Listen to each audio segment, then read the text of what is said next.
చూస్ country delight, live better. ఇప్పుడే country delight యాప్ని download చేసుకోండి.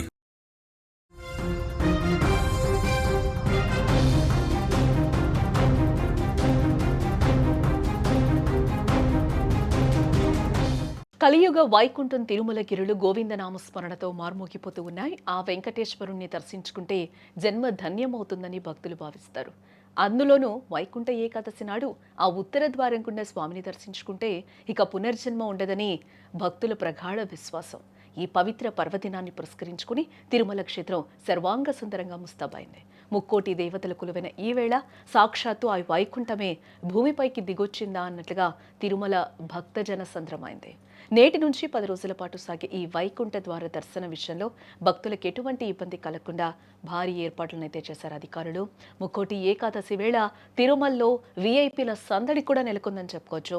అటు ఆంధ్రప్రదేశ్ ముఖ్యమంత్రి చంద్రబాబు నాయుడు, అలాగే తెలంగాణ ముఖ్యమంత్రి రేవంత్ రెడ్డి తన కుటుంబ సభ్యులతో కలిసి శ్రీవారిని దర్శించుకున్నారు.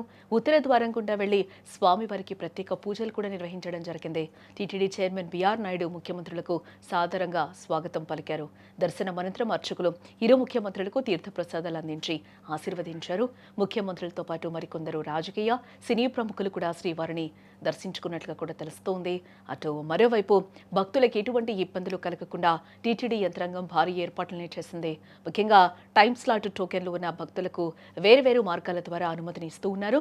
ఇక తెల్లవారుజామున 1 గంట నుండి ఉదయం 11 గంటల వరకు కృష్ణతేజ ప్రవేశ మార్గం, అలాగే ఉదయం 11 గంటల నుండి సాయంత్రం 5 గంటల వరకు ఏటీజీహెచ్ మార్గం, అలాగే సాయంత్రం 5 నుండి రాత్రి 10 గంటల వరకు శిలాతోరణ మార్గం అందుబాటులో ఉండనుంది. దర్శనానికి వచ్చే భక్తులకు తప్పనిసరిగా తమ ఆధార్ కార్డ్ అండ్ టోకెన్ కాపీని అయితే వెంట తెచ్చుకోవాలని అధికారులు ఇప్పటికీ సూచించడం జరిగింది. ఇక జనవరి 2 నుండి జనవరి 8 వరకు కూడా ముందస్తు టోకన్లు లేని భక్తులకు కూడా దర్శనం కల్పించేలా ఏర్పాట్లు చేస్తూ ఉన్నారు అధికారులు. టీటీడీ చైర్మన్ బిఆర్ నాయుడు స్వయంగా క్షేత్రస్థాయిలో ఏర్పాట్లనైతే పర్యవేక్షిస్తూ ఉన్నట్లుగా కూడా మనకు తెలుస్తుంది. మొదటిసారిగా ఏఐ కమాండ్ కంట్రోల్ సెంటర్ ద్వారా భక్తుల రద్దీని ఎప్పటికప్పుడు కూడా గమనిస్తూ ఉన్నారు అధికారులు.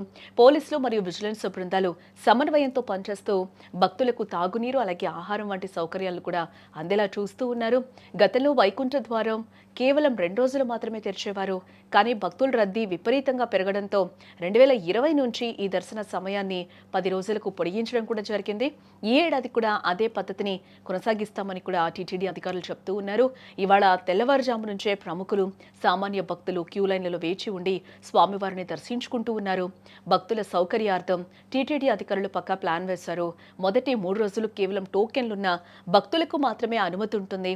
జనవరి 2 నుంచి జనవరి 8 వరకు మాత్రం ఎటువంటి టోకన్లు లేని భక్తులకు కూడా స్వామిని దర్శించుకోవచ్చని కూడా అధికారులు చెప్తూ ఉన్నారు.